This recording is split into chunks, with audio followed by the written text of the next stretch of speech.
Soweto дүүрэг 2007 оны 7 сарын 5 Монгол Бадарчин 1-р аяны 27 дахь төр Өмнөд Африкийн бүгд найрамдах улсын Йоханнесбург хот. Өмнөд Африкийн бүгд найрамдах улсын дотор оршдог Лесотогийн Ван тусад зочилж судлаад эргэж хилээр нь гарч цаашаа хаа өрхөө мэдгүй хил дээр зогсож байхдаа нутгийн ээж охин хоёртой танилцав. Тэд энэ бүс нутгийн хамгийн том хот Йоханнесбург руу явж байгааг сонсоод хэрхэн хурж болох тухай зөвлөгөө авлаа.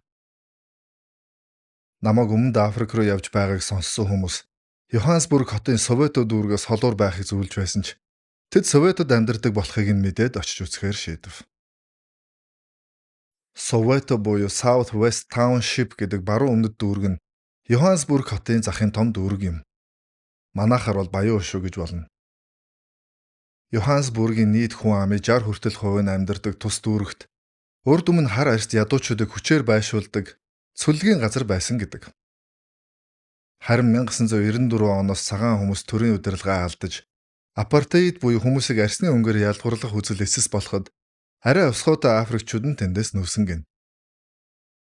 Хэдэн жилийн өмнө жуулчид Soweto дүүрэгт явж байгааг нь мэдлгүй дээрэмдүүлж зарим нь налуулсан болохоор тус дүүрэг рүү орох хэсэг бүрд Soweto руу орж байна шүү гэж анхааруулах бичиг зам дээр нь байршуулсан гэж сонсож байсан. Тус дүүрэгт харанхуй болохоос авахуулаад үүр цайх хүртэл улаан гэрлийн дохион дээр зогсохгүй байж болдог гэсэн. Маш аюултай газар бололтой. Бид Soweto дүүрэг рүү явдаг микроавтобусанд суухад Кристи шашны хам болтой залуу орж ирээд аян замын ерөөл маягийн тарин англиар уншлаа. Бүх хүмүүс чин сэтгэлээсээ залбирч эцсийн цэгтээ аюулгүй хүрэхийг хүсэж өргөл өгөв. Манай зарим ламнаар аян замын ерөөл уншиж ганц хоёр мөнгө босгодог шиг үйлийг энд бас хийдэг юм байна. Микроавтобус хурдны замаар давхсаар Йоханнесбург хотын Soweto хорооллын автобусны төв буудал дээр хүрэхэд аль хэдийнэ харанхуй болсон байв. Автобуснаас буух үед эргэн тойрны хүмүүс ганцаараа яваа цайвар арьстай жуулчин хараад гайхаад байлаа. Жуулчин залууг дэлхийн хамгийн аюултай дүүргийн автобусны буудал дээр ганцаарг нь орхиж болохгүй гэд цуг ирсэн хоёр намайг гэртээ урьлаа. Блок хашаа төмөр тортой цонхнуудтай нэг давхар байшингууд манай гэр хорооллыг санагдуулна. Африкийн өмнөх улсуудад харсан байдаг л ядуусын хороолол. Бид оройн хоолоо идээд сууж байтал охины найз ирээд хамт гарахыг санал болгов. Бид гурав ядуусын хорооллыг шороо боссон харанхуй гудмаар алхаж явтал найз нь хэрвээ гэрлээ унтраасан машин явж байгаа харагдвал зүхтэн шүү гэж анхаарууллаа. Яагаад гэж гайхан асуудал. Манай эндхийн овгорууд мөнгө хэрэгтэй үедээ гудмаар явж дээрэм хийдэг юм. Гэрлээ унтраагаа дудаан явж байгаа машинаас болгоомжлох хэрэгтэй гэлээ. Хид хідэн гудам өнгөрөөд нэгэн амбааранд ороход нутгийн зүүн царайтай залуус өвс татан сууж байна. WhatsApp гэж эндхийн аялгаугаар мэнчлэн нутгийнхан уулзалтаа гараараа үйлддэг хөдөлгөөнийг нэг бүрчлэн хийж би эндхийн ёсыг мэднэ гэдгээ харууллаа. Очсон газар бүрдээ нутгийн мэдлэх ёс үйлийг хамгийн түрүүнд сурдаг нь хэрэг болов. Энэ дүүрэгт жуулчин гэж байдгүй болохоор Монгол хүнтэй таарах сонирхолтой санагдсан уу? Намайг төвөггүй их нээнд оруулж тамхилав. Мансуурсан нутгийн залуусын хоорондын яриаг сонсоод би чихэндээ итгэсэнгүү.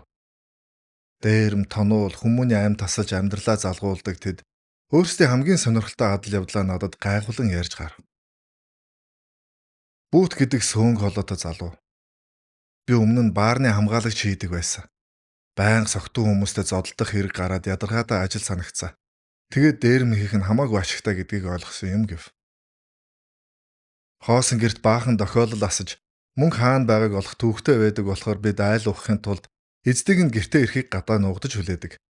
Эцэгтэй нь хамт орвол юмыг нь шууд дээрэмдэж болно гэж нэг нь яриаг сонирхолтой болох гэж нэмлээ. Өмнөд Африкт гэмт хэрэг их болохоор айлууд аюулгүй байдлаа өндөр хашаа цахилгаан тороор баталгаажуулахыг хүсдэг нь ийм сөрөг талтай хайжээ. Сүүлийн айлыг санаж байна уу? Гэрт нь ороод мөнгө асуудал байхгүйгээд цаг гарцдаад байхаар нь үлгээтэй хүүхдийн цахилгаан хоол халагчид хийгээд 10 минут дээр тавьсан чинь эхний 2 минутад мөнгө, DVD тоглуулагч болон бусад үнд зүйлсээ яаран авчиж өгсөнтэй гэж нэг нь хэлэхэд бүгдээрээ татаж унтлаа хөхрөлдөв. Би ч гэсэн чоны дунд чон болж инээлээ. Би хаана ирчих вэ? Эдгээр залуус нялх хүүхдийг хайрлахгүй Тийм зэрлэг болсон шалтгаан юу юм болоо гэж бодов. Дэлхийн хамгийн тайван, аюулгүй усаас ирсэн амар амьдрал үзээгүй гэдгээ шин танилуудад мэдэгдэх юм бол надтай юу болохыг төсөөлхийн аргагүй байв. Өөр нэг нь бас адал явдлаа ярьж өгөв. Энэ авд амьдардаг нэгэн охин хөрөнгөтэй дүүрэгт амьдардаг найз залуудаа өс санаж үүнийг хашраагаад өг гэж эдгээр залуусаас гуйжээ. Хосууд хамтдаа машин дуулж байхад нь эдгээр залуус буу тулган хойлог нь шалдлаад эхлээд эмэгтэйг залуугийнх нь өмнө хүчиндэж дараа нь залууг бантсан тухайгаа хөвгчлөлтэйгээр ярив. Нэг өдөр мөнгөгүй болоод автобусанд сууж байсан хүмүүсийг буу тулган дээрэмдэж уг нь хугацаанд бүх зүйлийг нь аваад зогтсон гэж нэг нь хэлтэл би энэ малгайг тэнд сууж байсан залуугаас шүүрсэн юм гэж өөр нэг нь надад олцоо гайхууллаа. Гэрлэн дохион дээр зогсож байгаа машины шилийг нь хаг цохон дээрэмдэж шаардлага гарвал бууддаг гин. Советд дүүрэгт шөнө улаан гэрэл дээр зогсохгүй явж болдог нь ийм учиртай аж. Хэдэн залуус машиндаа сууж байхаар нь буу тулгаад мөнгөө гэтэл зоригтой нь хүй наадах чинь хиймэл буу байна шүү дээ гэж онгороо зан гаргаж байгаад бодулжээ. Би залуусын яриаг сонсоод зургийг нь авах бодлоо орхилоо. Миний камерыг тэд харах юм бол юу болох нь ойлгомжтой. Хэрвээ ийм түүхүүдийг чихээрээ сонсож суугаа миний царайг та нар төсөөлж байгаа бол дэлхийн судал маань тийм чамаргүй байгаа гэдгийг ойлгох бизээ. Дайн зэвсэгтэй хүмүүс гэмт хэрэгтнүүд миний аяллаа нэгэн хэсэг тул байнга өөрийгөө хурцлж бусдын өмнө байр сууриа хамгаалах хэрэг гарч байна. Нутгийн хүнд гаруудтай хэсэг сууж буу хаалж хөөми болон амаадж үзүүлээд төд удалгүй хайрлаа. Намайг хүлээн авсан Африкийн ядуусын хорооллын айл руугаа буцахдаа гэрлээ хунтраасан машинтаа таарахгүй байхсан гэж залбирав. Энэ мөч хүртэл хинч надад Советогийн талаар бодит мэдээлэл өгч байгаагүй бөгөөд энэ явдлын дараа би Совето гэдэг нэрийг хэлэхэд яагаад зарим хүмүүсийн нүдэнд айдас бий болдгийг ойлгосон юм. Мөнгөгөөсөө болж дүүргээсээ гарч үзээгүй хүмүүс энд олон гин. Амбаран хорооллоос дэлхийн хамгийн тансаг хороолол хүртэл автобусны үн 6 ранд буюу $1. Эндхий ядуучуудын мөрөөдөл нь хэдэн төгрөг олж хоол идэх, баяжих, тансаг юм хэрглэж үзэх, энэ хорооллоос сухтах. Эндхийн хүмүүс мөнгөний төлөө алхаас ч буцахгүй тул энд сондгоос тансаг амьдрах, үнэтэй машин унах нь аюултай юм байна. Төр засаг иргэдийнхэн боловсрол хүмүүжилд анхаарахаа болвол байдал ийм болдог юм байна шүү. Африкт дохын тархалт түгээмэл гэмт хэрэг их болохоор зөндөө олон хүүхдээ эцэг их ах эгч нар нь бага байхад нас бардаг аж. Тиймээ сайхан амьдрал хайр халамж үзээгүй ахмадын сургайлгүй гудамжны хуулиар өссөн хүүхдүүд бусдын амьдрал аж шаргалд атаарх нь гэхээс хайрлаж хүндлэнэ гэж байхгүй. Байнга хэн нэгнээ оршуулж байдаг болохоор эндхийн олон хүмүүний хувьд өхөл гэдэг юу ч биш. Угаасаа амьдрал нь шорон шиг болохоор шоронгоос айх зүйл үгүй. Юм үзэж нүд тайлаагүй болохоор мөрөөдөл нь дүүргийн амьдралыг хүрээндэл эргэлдэнэ. Хамгийн гол нь мөнгө олох. Энд төрсэн хүмүүс нүүж байраа солих боломж бараг байдгүй ажээ. Байр нь гэр бүлийн бүх гишүүдийн нэр дээр бүртгэлтэй болохоор зарыг ихээр бусд нь хаж хүлээ. Үүнээс гадна гэмт хэрэгтнүүд ам бүл олонтой гэр бүлүүдийг тэтгдэг тул Советогийн иргэд хизээч тэднийгээ цагдаад барьж өгдөггүй юм байна. Энэ дүүрэг рүү цагаан арьстай хүн явна гэж бараг байхгүй. Шөнийн цагаар цагдаа нар ч ийшээ явхаас айна. Эндхийн цагдаагийн газрыг нь G4S гэдэг хувийн хамгаалтын алба хамгаалдаг гэж сонссон. 2 жил гаруй дэлхийгээр аялахад энгийн хүмүүс төсөөлөхөргүй бэрхшээлүүдийг давах хэрэг гарч байна. Би өхөлд нэлээд өгөж утсан. Өвдөлт гэдгийг бүхий л байдлаар мэдэрсэн болохоор түүхэн амжилт байгуулах аялдаа гарахдаа айдас гэдэг зүйлийг гэртээ орхисон юм. Намайг тансаг зочид буудалд байрлаж, олон орны клуб хийсэж, байнга сонирхолтой адал явдлаар дүүрэн явдаг гэж боддог бол тийм бишээ.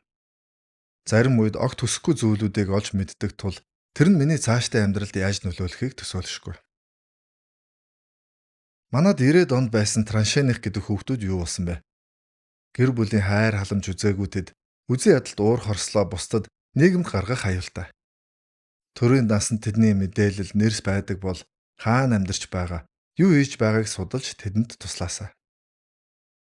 Баян тансаг амьдарч байгаа хүмүүс ядарч зүдэрсэн хүмүүсээс үр хүүхдээ тусгаарладагч, том хашаа бариад үнэтэй машин унсанч Монголын өдөр тутмын нийгмийн харилцаанд оролгүй амьдрах аргагүй билээ. Барууны өндөр хүчтэй орнуудад хүүхдийн сэтгэл зүй гэмтээхгүй байх тал дээр төр болон олон нийтийн байгууллагууд их анхаардаг. Хүүхэд гэдэг бол шинэ компьютертэй адил ямар програм суулгахаас шалтгаалж сайн муу хүн болох нь шийдэгдэнэ. Телевизийн нэвтрүүлгүүд, кино, интернет гээд хүүхдийн сэтгэл зүйд муугаар нөлөөлөх зүйл өнөө үед их байна. Манай хүүхдүүдийн олж авч буй мэдээлэл дээр түр байтугай эцэг эх нь анхаарч чадахгүй болсон мэдээллийн дайнан эрен үе иржээ. Одооноос шинэ үеийнхэнд хүрч байгаа мэдээллийг төрийн бодлогоор ямар нэгэн хэмжээгээр зохицуулж хянах хэрэгтэй байна. Чөлөө твлийг боож байна гэж шүмжлэх хүн гарах байх. Гэхдээ өөрийн иргэдийнхэн оюун ухааныг хамгаалж, ирээдүйн аюулаас сэргийлэх нь улс үндэстний төргөн зорилго шүү дээ. Алсын замд гарсан 2005 оны үеийн гэмт хэргийн байдал намайг эх орондоо буцах үед хэр өөрчлөгдсөн байх болоо. Советууд дүүрэг Монголд мань битгий бий болоосаа.